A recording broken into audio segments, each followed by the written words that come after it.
ကျွန်တော် Reno 7Z 5G လေးကို unbox လုပ်ပြီးအတူတူကြည့်မှာဖြစ်ပါတယ်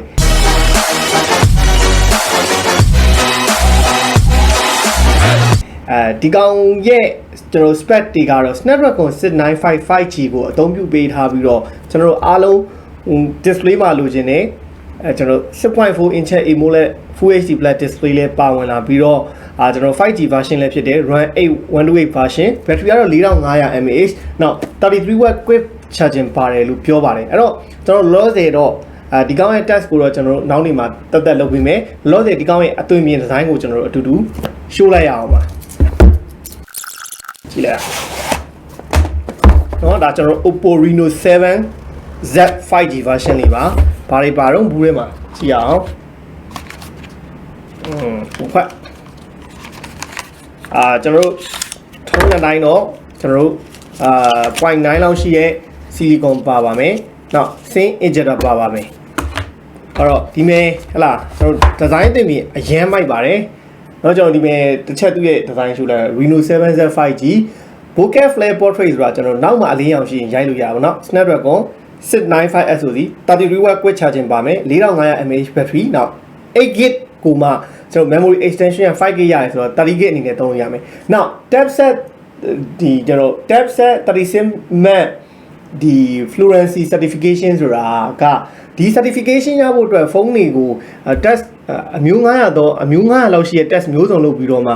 ဒီဖုန်းရဲ့ hardware software ဟာရေရှည်အသုံးခံနိုင်တယ်ဆိုပြီးတော့ certify ထုတ်ပေးတဲ့ company ကနေပြီးတော့လက်မှတ်ရထားတယ်ဆိုပြီးတော့ဒါတတ်မှတ်တဲ့ဟာပေါ့ A အဆင့်ထိရတယ်လို့သူတို့ website မှာရေးထားတာတွေ့ရပါတယ်ဒီ test set certify ရထားတယ်လို့တော့ပြောပါတယ်ကဲအဲ့တော့ကျွန်တော် design နေထားကိုကြည့်လိုက်ရအောင်ဒါကကျွန်တော် OPPO Reno 7Z ရဲ့ design သွင်းပြီးအသားအနာလေးပါကျွန်တော်နောက်ကထုံးစံတိုင်းပေါ့နော်ဒီနှစ်မှာထွက်တဲ့ဖုန်းတွေရဲ့ထုံးစံတိုင်းဒါ flat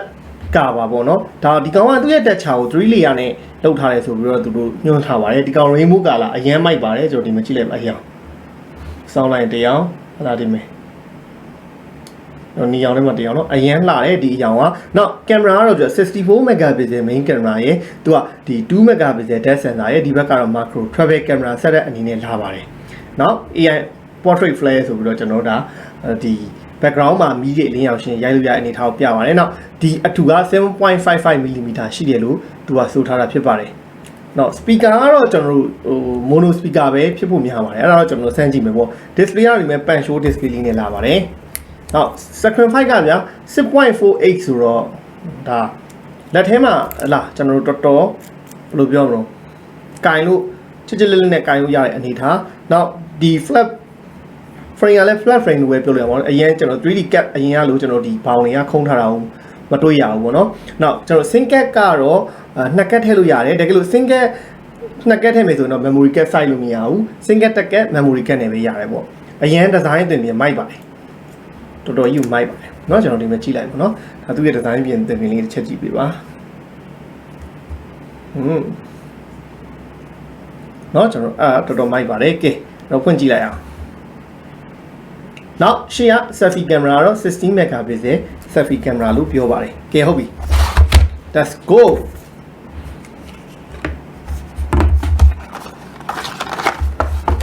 နောက်ထပ်ကတော့ကျွန်တော်ထုံးစံတိုင်းဟလာနောက်ထွက်တဲ့ဖုန်းတွေရဲ့ထုံးစံတိုင်းကျွန်တော်တို့ဘာလို့မပါတော့ဘူးပေါ့နော်နှစ်ချက်ကတော့မပါဘူးအဲ့တော့ 33W quick charging ပါမယ်နောက်ဒီမှာအာသင်ကျိုးပါမယ်ပေါ့နော်ဒါ 33W quick charging သူအာသင်ကျိုးပါပါမယ် 33W လို့လည်းရေးထားပါတယ်အဲ့တော့ OPPO Reno 7Z ကိုဝယ်ရင်ရနိုင်မယ့်ပစ္စည်းတွေကတော့ဒီမှာကျွန်တော်တို့ကာဘာ charger ဖုန်းအာသင်ကျိုးဒါပဲပါပါမယ်နောက်စင်းချက်တာပါမယ်ပေါ့ကဲတော့ဖုန်းလေးကိုဆက်ပြီးတော့ကြည့်ရအောင်ပါကျွန်တော် display ကတော့ AMOLED Samsung display ပဲသုံးထားတယ် refresh rate တော့ဘာမှမပါဘူးဟလာကျွန်တော်တို့ 16Hz refresh rate ပဲဒါကတော့ OPPO ရဲ့ထုံးစံတိုင်းပဲပေါ့နော်ဒါကတော့ကျွန်တော်ကြီးများလို့မရဘူးပေါ့ကျွန်တော်ဒီမှာတော့ night flare portrait တော့နမူနာရိုက်ပြမယ်ကျန်တာပေါ့နော်ကျွန်တော်တို့ဒီ695ရဲ့ဒီကောင်ရဲ့ gaming test ဘာညာတော့နည်းနည်းပါးပါးကျွန်တော်ဆက်ပေးမယ်ဒီကောင် battery 4500 mAh quick charging က 33W အဲ့ဒါဟိုမှာသူကအပြည့်အားသွင်းမဲ့ဟိဆိုရင်တနားကြီးဆိုရင်အပြည့်ရတယ်OPPO ရဲ့ထုံးစံတိုင်းဒီကျွန်တော်တို့ကြော်ညာ marketing တန်းအနေနဲ့ပြောရမယ်ဟိဆိုရင်သူကတဲ့9မိနစ်အားသွင်းပြီးရင်3နာရီဖုန်းပြောလို့ရတယ်လို့တော့သူရဲ့ကြော်ညာ website မှာရေးထားတာတွေ့ရပါတယ်ပေါ့နော်ကဲ okay နောက်တစ်ချက်ကကျွန်တော် fingerprint က Underdisplay fingerprint ပါပါတယ်အဲ့ဒါကတော့တော်တော်မိုက်ပါတယ်ဟလား Underdisplay fingerprint ကြိုက်တဲ့သူတွေအတွက်ပေါ့နော်နောက်ကျွန်တော် OPPO ရဲ့ Color OS 12ကိုအသုံးပြုပေးထားတာဖြစ်ပါတယ်ကဲအဲ့တော့ကျွန်တော်တို့ဒီမဲ့ Underdisplay fingerprint လေးတစ်ချက်ပြမယ်ပေါ့နော်နော်ကျွန်တော် Underdisplay fingerprint ကတော်တော်လက်နဲ့လုပ်ပါတယ်သူကကျွန်တော် brightness က peak level အမြင့်ဆုံးကကျွန်တော်တို့ဒီ600 nit ထိရတယ်လို့သူတို့ရဲ့ site မှာညွှန်းထားတာတွေ့ရပါတယ်ဒါကျွန်တော်တို့ဒါ display ကအဆုံးထိဒါမတင်ရသေးဘူးเนาะအဲ့ဒီမဲ့ဆိုတော်တော်ဟို brightness ကလင်းနေနီးလေနေကင်းချိန်မှာသုံးရင်လည်းအဆင်ပြေပါတယ်ဒါပေမဲ့ဒီဟာတွေကိုကျွန်တော်တက်အသေးစိတ်ပြီးတော့ပြန်ပြီးတော့ဆန်းပေးပါမယ်ဒါကတော့အခုဟာကကျွန်တော်ပါတဲ့ feature လေးတွေကိုအနည်းငယ်ဆန်းပြီးတော့အမီးအသစ်ရောက်လာတယ်အသစ်ဝင်လာတဲ့အတွက်ကတော့ကျွန်တော်တို့ပြတာဖြစ်ပါတယ်အဲ့တော့ဒီမဲ့ကျွန်တော်တို့နောက်ဒီ breathing light ဆိုတာဒီဖုန်းရဲ့ထူးခြားချက်အနေနဲ့ကသူက design ဘက်ကိုဘယ်လောက်ထိဟိုကျွန်တော်တို့ view site ပြီးထားအောင်ဆိုတော့ဒီ camera တွေရဲ့ဘေးအဝိုင်းတွေမှာ RGB မီးလေးတွေပါပါတယ် breathing light ဆိုတာကျွန်တော်ဒီမယ်နော်ဟောနောက်ကျွန်တော် notification လာလို့ပွင့်ချင်တာတို့ဒီအဲ့ ring လေးတွေပွင့်ချင်application သုံးနေရမှာပွင့်ချင်ရင်ဒီဟာလေးကိုပြရတယ်ပေါ့အဲ့တော့ကျွန်တော် note တယ် charging သွင်းရင်ပွင့်တာမှာပါတာဆိုတော့ကျွန်တော်ဆန်းပြမယ်ပေါ့နော် breathing light လေးကို on ထားတဲ့ဟိတ်ဆိုရင်ဒီ ring light လေးတွေကပွင့်တာပါအဲ့တော့ကျွန်တော်ဆန်းပြမယ်ကျွန်တော်ဒီမှာတွေ့ရနော်အဲ့တော့အားသွင်းလိုက်တဲ့ဟိတ်ဆိုရင်ဒီ ring light လေးတွေကထလင်းနေနောက်တစ်ချက်အနေနဲ့ကသူက test မျိုးစုံဆန်းထားတယ်ပေါ့နော်ဒီကောင်ဟိုသုံးနေ2နာရီသုံးနေဆိုမှ battery 1% ကုန်တယ်လို့သူ့ရဲ့ site မှာလည်းညွှန်းထားတာကျွန်တော်တွေ့ရပါတယ်အဲ့တော့ဒီ ring light လေးပါတာလေဖုန်းရဲ့ design အပြင်မျိုးတစ်မျိုးဆန်းသွားသေးတယ်ပေါ့နော်ဒါအားသွင်းတဲ့အချိန်မှာမီးလင်းတယ်မလင်းချင်လည်းပိတ်ထားလို့ရတယ်နောက်ကျွန်တော်တို့ Facebook တို့ဘာတွေက notification တွေဝင်လာရင်လည်းအဲ့ဒီမီးလေးကလင်းတယ်နောက် Underdisplay fingerprint ပါလာလည်းမိုက်တယ်ပေါ့နော်ကျွန်တော်ဒီကောင်လေးရဲ့ကြည့်ရတာတော်တော်ရှင်းပါတယ်ကျွန်တော်ကအနီဆိုအနီနဲ့လာတာပေါ့နော်ကျွန်တော်တို့ quality ကတော့အမြင့်ဆုံး1080p နဲ့ပဲကြည့်လိုက်အရောင် brightness ကလာကျွန်တော်အမြင့်ဆုံးထားပေးထားပါတယ်speaker ကတော့ကျွန်တော်တို့ဒီ mono speaker ပါတစ်လုံးနဲ့ပဲပါပါတယ်နောက်ဒါကျွန်တော်တို့ဒါအနီရောင် color တွေကိုပြပါဆို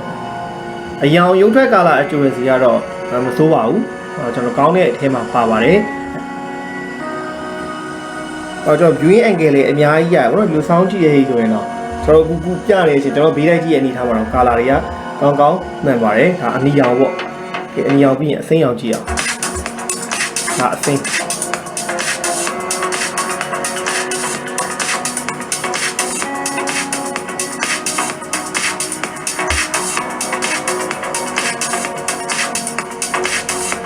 ကျွန်တော်အတန်ကတော့သူ့ရဲ့ဒီ mono speaker တစ်လုံးနဲ့ကပဲထွက်တာဖြစ်တယ်ပေါ့နော်ဟို dual speaker မပါတာရယ် referring မပါတာရယ်တော့နည်းနည်းတီးတာပေါ့ဗျာအဲ့ဒါလေးပါလာရင်တော့ perfect ဖြစ်မယ်ဒါအဝါရောင်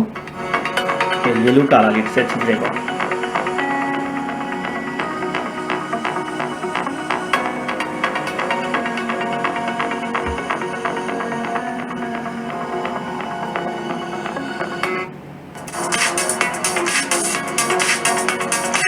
ဒါတော့ blue color ပါ